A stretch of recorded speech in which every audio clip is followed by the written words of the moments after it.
कमलपुर गांव में एक बूढ़ी माँ अपने बेटे राहुल और अपनी बहू पूजा के साथ में रहती थी। घर की वाद विवाद से हुई समस्याओं से वह परेशान रहती थी। वह करती भी क्या, क्योंकि उसकी जो बहू थी वह लंका के डायनों से कम नहीं थी।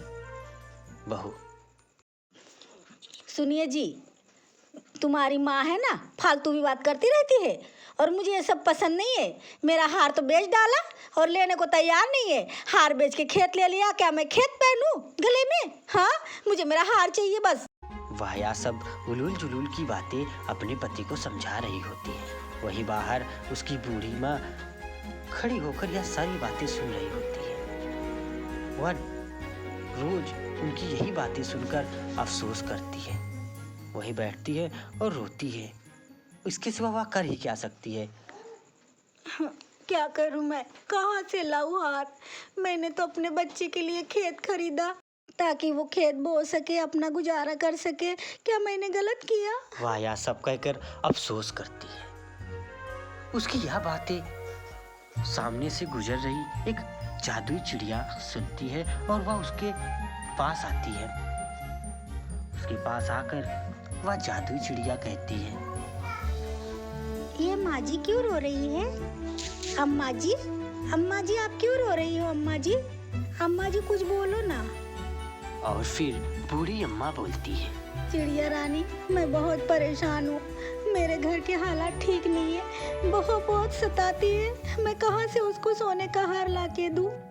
सुनो, तुम कहाँ जा रहे हो? इतना सुनकर वह चली जाती है। वहीं दूसरी तरफ उसकी बहू अपनी सास को रोज की तरह उल्टा सीधा सुनाने लगती है। यहाँ देखो, करना धरना कुछ है नहीं, मेरा हार लेके बैठ गई। हाँ, कुछ काम की है नहीं है बुढ़िया। अरे कुछ कर लिया करो, थोड़े हाथ पर हिला लिया करो।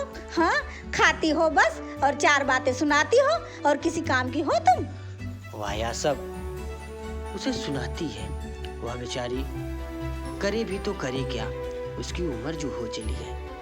लेकिन दूसरी तरफ वही जादुई चिड़िया अपनी सारी बात अपने दोस्त को बताती है और वह जादुई चिड़िया उस बहू के मन के गंदे विचारों को बदल देती है, क्योंकि वह जादुई थी।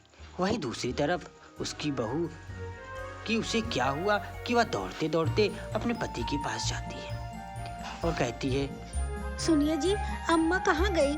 मुझे पता नहीं क्यों अम्मा की बहुत याद आ रही है। अम्मा जी आप कहाँ हैं? थोड़ा आ जाइए ना मेरे पास। अरे अम्मा जी, आप रो क्यों रही है? आप मत रोइए अम्मा जी, चलिए खाना खा लीजिए। अगर मुझसे कोई गलती हो गई हो तो मुझे माफ़ कर देना अम्मा जी। चलिए उठिए अम्मा।